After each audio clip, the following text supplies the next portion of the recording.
Hello, and welcome to the Morgan Man Sports Podcast, wherever you may be getting your podcast from, SoundCloud.com, Google Podcasts, Spotify, and now on YouTube. Guys, we got a loaded show for you guys today. This is going to be the WrestleMania 35 predictions, where I get the final say-so of what I think is going to happen at WrestleMania 35 at MetLife Stadium this Sunday. So, without further ado, let's get started. Alright guys, so to start things off with, of course, WrestleMania 35 will be taking place in New Jersey on Sunday, April 7th in MetLife Stadium, home of the New York Football Giants and the New York Jets. Everything will be starting at 4 p.m. Pacific time for the main card, and for the kickoff show, it will start at 2 p.m. Pacific time. So if you really add that up, that will be between 5 p.m. to 7 p.m. for the kickoff, and from 7 p.m. probably until 12 a.m. the next morning for the main card, all because of all the matches that are happening at WrestleMania 35 this year. So let's go ahead and get into the predictions, and let's go ahead and make a lot of people unhappy with what I have to say. So to start off with, we of course got the main event, the Raw Women's Championship, which will be including Ronda Rousey as the champion versus Becky Lynch versus Charlotte Flair. The historical main event will be we all assumed, was coming and is now a reality. The final match of the WrestleMania 35 card will be Rousey putting the Raw Women's title on the line against 2019 Royal Rumble winner Lynch and Flair. To make this historical main event match even more interesting, Flair will be walking in as the SmackDown Women's Champion after she defeated Asuka for the title just 12 days prior to WrestleMania. Though it's being advertised that the main event will only be contested for the Raw Women's Championship, of course, there will still be time for that to change.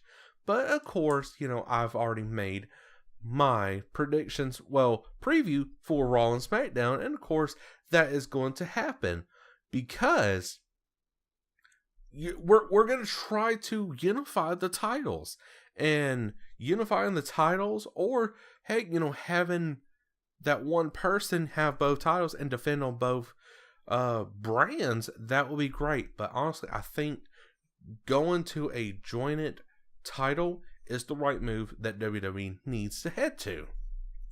The Universal Championship, Brock Lesnar walking in as the champion, will be facing Seth frickin' Rollins.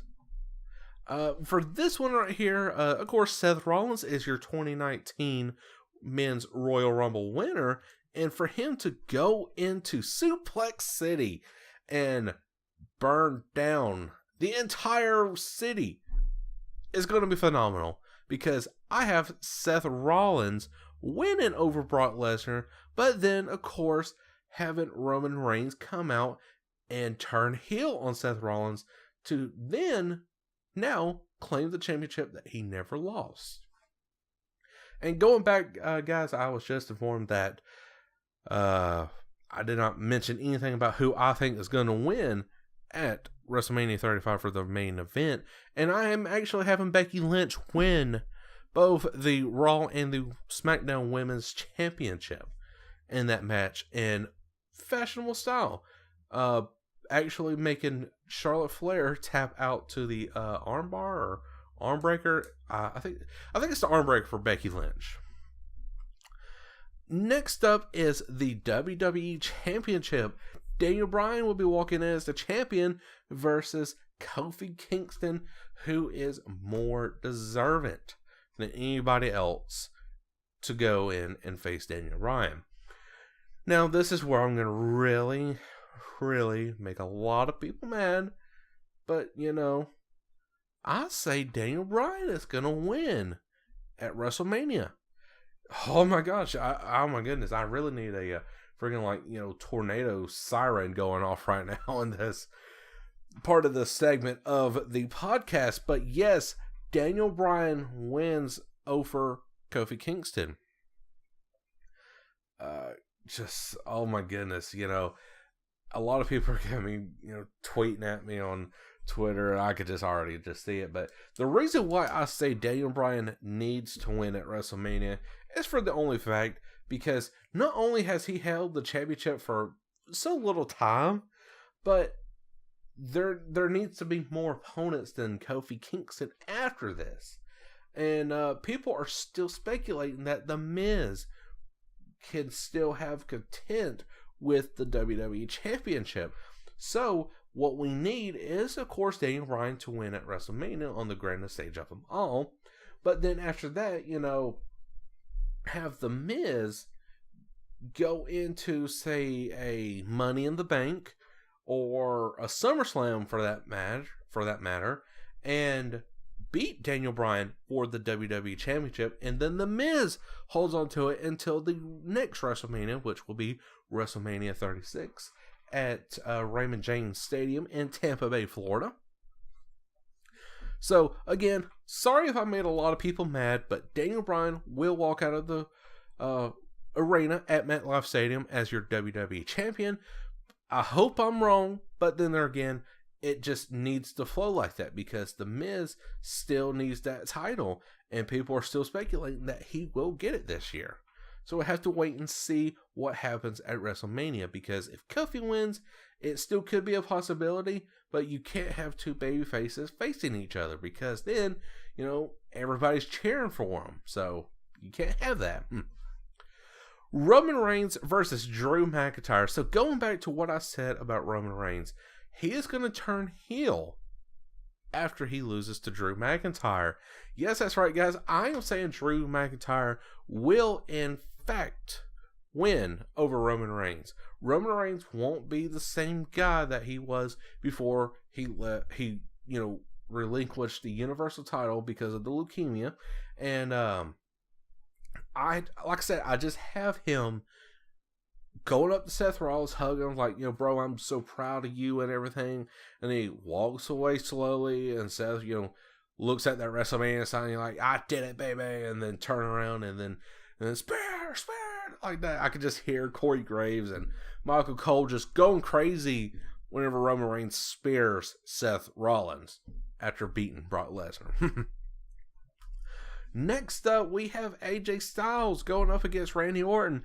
I say Randy Orton needs to win this because he hasn't won any matches so far.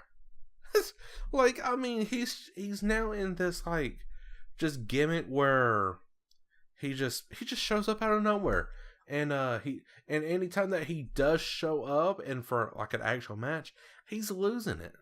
And I just have Randy Orton going into this as a huge favorite to win over AJ Styles. This is the very interesting one. I'm going to say Triple H wins his match over Batista. So, I'm going to read it out. So, Triple H versus Batista in a no-holds-barred, and if Batista wins, Triple H's career will be over. So, like I said, I have Triple H winning this. And I'm kind of like just in with the storyline, and here's why. Because with the storyline, we don't get much. We haven't really got much. You know, explain to me, why is the reason that Batista wants to face Triple H again? If I'm not mistaken, I think it was WrestleMania 22, Batista beat Triple H for the World Heavyweight Championship. So why do you want to face Triple H again? I mean, it makes no sense. Is there a reason throughout the storyline of Evolution, or like what's going on with it? I can't figure it out. WWE on this card right here, they have done a very bad job of telling the story between Triple H and Batista. But again, Triple H is the babyface walking into this certain situation, and he will win over Dave Batista. The Intercontinental Championship, Bobby Lashley, the champion, versus Finn Balor. Guys, I have Bobby Lashley winning this one just for the simple fact that the titles will swap brands again after WrestleMania, whenever we do the Superstar Shakeup. And Bobby Lashley, I have him going to SmackDown and have a new competition over there, because they really need to break up the Baron Corbin, Bobby Lashley, Drew McIntyre kind of glory days, if I could say, because Bobby Lashley is a dominant force by himself, but he needs to be like he was back in TNA, where he was dominant and holding a prestigious title. And so I think, with that being said, SmackDown would be the perfect opportunity for Bobby Lashley. The United States Championship, Samoa Joe versus Rey Mysterio. I'm going to have to say Rey Mysterio wins this one and then goes over to Raw, because Rey Mysterio on Raw would be a better card every single Monday night, because then you can have Rey Mysterio, say, doing like a open challenge, a U.S. Open challenge, and, you know, competing on Raw, and, you know, be like, damn, you know, okay, I like this. You know, he's picking really great superstars to come out and face him for the U.S. title. So, again, I have Rey Mysterio winning the U.S. Championship and then moving over to Monday Night Raw. After that, we got the Women's Tag Team Championship. Oh boy, this is going to be great. Sasha Banks and Bayley, the Boss and Hug Connection, are walking in as the champions versus Beth Phoenix and Natalya, Nia Jax, Tamina Snuka, and of course, my favorite, and the winners, the Iconics. Yes, that's right, guys. The Iconics. I have them winning this matchup right here. But everybody's saying that, of course, the Boss and the Hug Connection is going to win. No, it's not. Okay?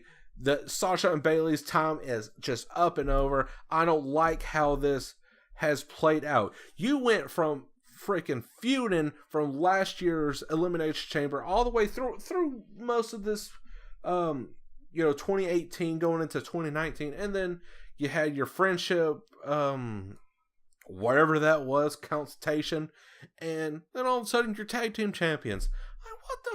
What's going on? How do you do this? You go from feuding to being tag team champions and just act like nothing ever happened.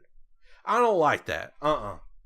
We were robbed of the Bayley and Sasha Banks feud that was going to happen at last year's WrestleMania.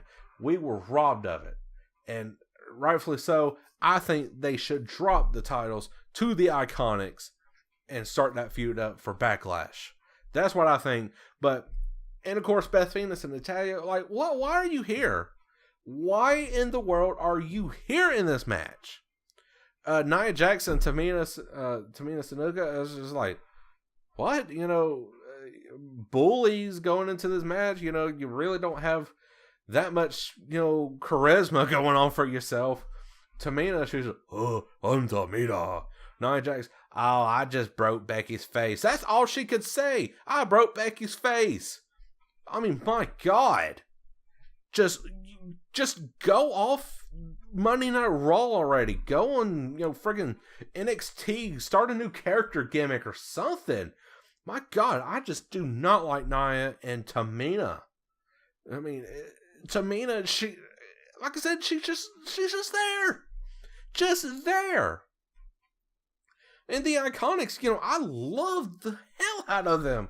They are the underdogs going into this one. And you can't have Beth Phoenix coming in and winning a championship after just coming out of retirement. No, sir. No. You cannot have that happen. You got to have the Iconics win this match. Nia Jax and Tamina have no part of this storyline. All they're doing is just beating up people and going around Nia saying, oh, I broke Baker's face so I can break yours too. And then Tamina's like, oh, I'm Tamina. It's just so weird. It's just so funny. But oh my gosh, and plus two, it's just so horrible how this was booked. My gosh, I mean, I would have been fine with just the Iconics versus the Boss and Hug Connection. I didn't need Beth Phoenix and Natalya and Nia Jax and Tamina. Yeah, okay, yeah, I said that right. I didn't need those other two tag team partners going into this match. Like I said, I would have been fine with the Iconics and the Boston Hug connection. That would have made a more great story than anything else. Well, not a story, just a great match in general, because the Iconics beat the Boston Hug connection. They did. Beth Phoenix and Natalya didn't. Nia Jax and Tamina didn't. So, why are they in this championship match? The Iconics are the only ones who beat the Boston Hug connection. And I just don't understand it. I really don't. So, the Iconics, I say, are going to walk out of WrestleMania 35 as your new women's tag team champions. Whew. Alright, finally. Now we are getting on to some other good action. The Miz versus Shane McMahon. A Falls Count Anywhere. This feud really kicked off at Fastlane when McMahon brutally assaulted Miz in front of his hometown fans in Cleveland, as well as his father, after they lost in the tag team title match against the Usos. On the following SmackDown Live, McMahon explained his reasoning of turning on his partner, and he also announced right then and there that they will be facing at WrestleMania 35. With less than 2 weeks to go until Mania, it was announced that it will be now a Falls Count Anywhere match. So yeah, start placing your bets on McMahon that he will be jumping off on inside of the MetLife Stadium. So yeah, I could just see it now. The top of the MetLife Stadium sign itself. Shane McMahon's just jumping like 500 freaking feet in the air down to the ring. I could just see it. I really do. And then the Miz, of course, just I'm gonna move out of the way, and then boom, there we go. The Miz wins or something. But I just feel like there's another stipulation, and but then there again, we just never know. I just feel like it could be coming, right before the card. Well, the match that starts, who never knows. Kurt Angle versus Baron Corbin in the final match. I was like, this right here is already like a grade C for me. Why is it a grade C for me? Excuse me, I had to cough. I am like really talking too much today. Because Kurt Angle needs a better opponent than this right here. He don't need Baron Corbin. Like, Baron Corbin is now just that mediocre character that just like, I came out and I just demolished the Shield and just like that. What, dude? Just go back to NXT.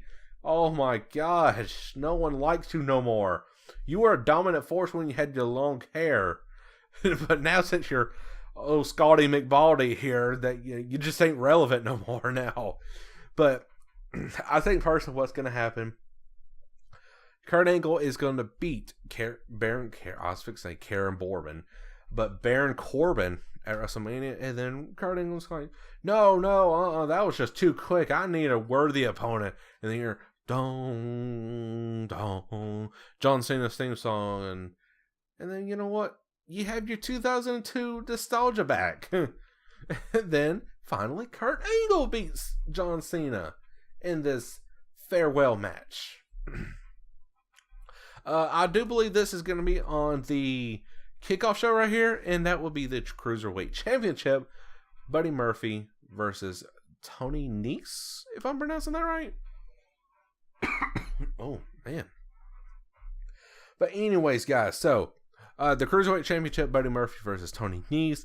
I really don't watch 205 Live, so I'm just going to say Buddy Murphy is going to win this one. The Andre the Giant Battle Royal.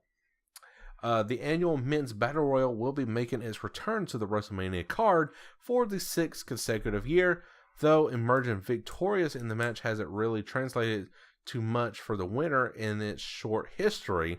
There's always the chance that this year could be the exception. Confirmed entrants so far is Braun Strowman, Michael Che, if I'm pronouncing that right, Colin Jost. Of course, those are the CNL characters or actors. Andrade, Apollo Crews, Titus O'Neil, Tyler Breeze, Jinder Mahal, No Way Jose, Bobby Roode, Chad Gable, Lucha House Party, Bo Dallas, Curtis Axel, Heath Slater, Rhino, Victor, Connor, Ali, Shelton Benjamin, Luke Gallows, Carl Anderson, Matt Hardy, Jeff Hardy, Otis, Tucker, and EC3. So out of that kind of list right there, I say EC3 out of this one.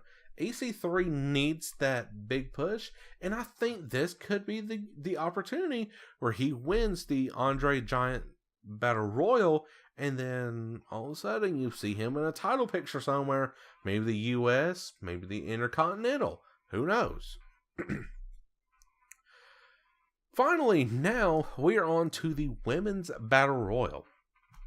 The Women's Battle Royal made its debut last year in New Orleans at WrestleMania 34, with Naomi emerging as the inaugural winner. Now there will be no SmackDown Women's title defense.